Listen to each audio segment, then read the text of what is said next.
तलाक़े हसन, तलाक़े एहसन, तलाक़े बाइन, तलाक़े किनाया को चैलेंज करने वाली PIL पे आज सुनवाई हुई है। All India Muslim personal law board ने इन जनहित याचिकाओं का विरोध किया है और उन्होंने कहा है कि ये याचिकाएं मेंटेनेबल नहीं है। उनको सुनने के बाद माननीय सुप्रीम कोर्ट ने कहा कि मेंटेनेबिलिटी का सवाल नहीं होता है और हमने माननीय कोर्ट को ये भी बताया कि ये जो 4 इशू है तलाक़े हसन, तलाक़े एहसन, तलाक़े बाइन, तलाक़े किनाया का, ये ट्रिपल तलाक़ केस वाले में भी था, लेकिन उस समय माननीय सुप्रीम कोर्ट ने केवल ट्रिपल तलाक़ के केस को डिसाइड किया, तलाक़े हसन, तलाक़े एहसन, तलाक़े बाइन, तलाक़े किनाया को छोड़ दिया था।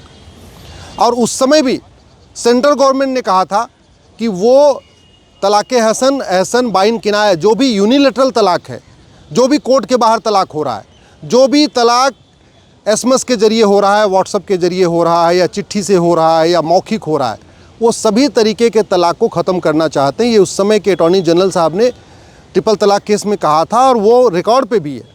तो ये बात आज हमने माननीय सुप्रीम कोर्ट को कहा। उसके बाद माननीय सुप्रीम कोर्ट ने 19 और 20 नवंबर की डेट फिक्स किया है फाइनल हियरिंग के लिए।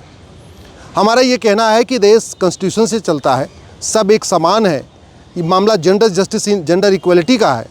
देश की बहन बेटियों का ग्राउंड्स ऑफ डिवोर्स अलग अलग नहीं होना चाहिए। आज की डेट में हिंदू, जैन, बौद्ध, सिख का जो ग्राउंड्स ऑफ डिवोर्स है वो एकदम डिफाइंड है, वेल डिफाइंड है, लेकिन मुस्लिम बेटियों का ग्राउंड्स ऑफ डिवोर्स डिफाइंड नहीं है। इसलिए उनको जब मन करता है उनको डिवोर्स दे दिया जाता है, चिट्ठी के ज़रिए दिया जाता है, ईमेल से भी दिया जाता है, व्हाट्सएप से देते हैं, फेसबुक पे से देते हैं, मौखिक भी देते हैं। ट्रिपल तलाक़ भले ख़त्म हो गया, तलाक़े बिद्दत भले ख़त्म हो गया, लेकिन 4 तरीके के तलाक़ चल रहे हैं, तलाक़े हसन, एहसन, बाइन और किनाया।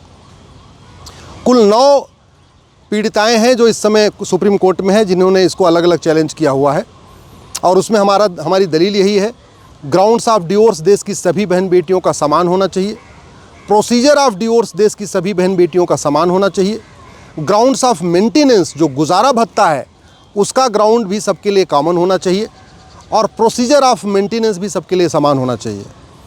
तो जब अगर शादी टूट रही है तो वो कोर्ट के ज़रिए ही टूटे, बाहर न टूटे, मौखिक रूप से न इसका समाधान होना चाहिए और न इसको चिट्ठी या ईमेल के ज़रिए होना चाहिए।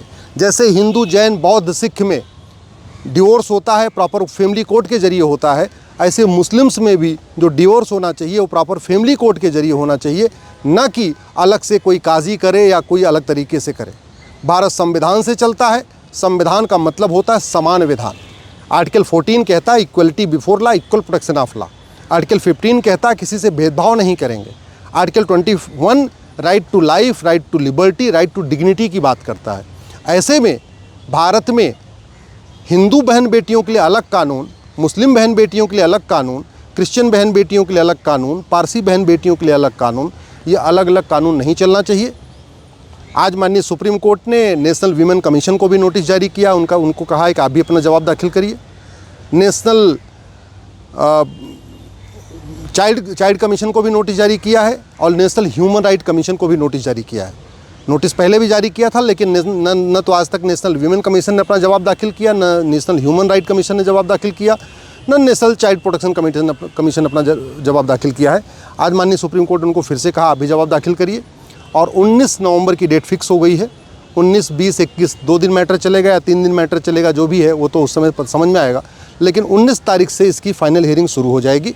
और मैं आशा करता हूँ कि माननीय सुप्रीम कोर्ट से देश की सभी बहन बेटियों को न्याय मिलेगा। उनका ग्राउंड्स ऑफ डिवोर्स सबका एक समान होगा, प्रोसीजर ऑफ डिवोर्स सबका एक समान होगा, ग्राउंड्स ऑफ मेंटेनेंस सबका एक समान होगा, प्रोसीजर ऑफ मेंटेनेंस एक समान होगा।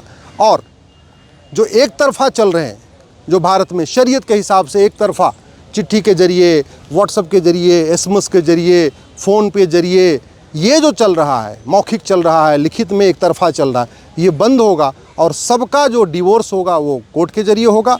सबको गुजारा भत्ता भी कोर्ट के ज़रिए मिलेगा, सबके बच्चों के भरण पोषण का भी कोर्ट के ज़रिए उसका भी समाधान होगा और अलग अलग जो चल रहा है ये बंद होगा।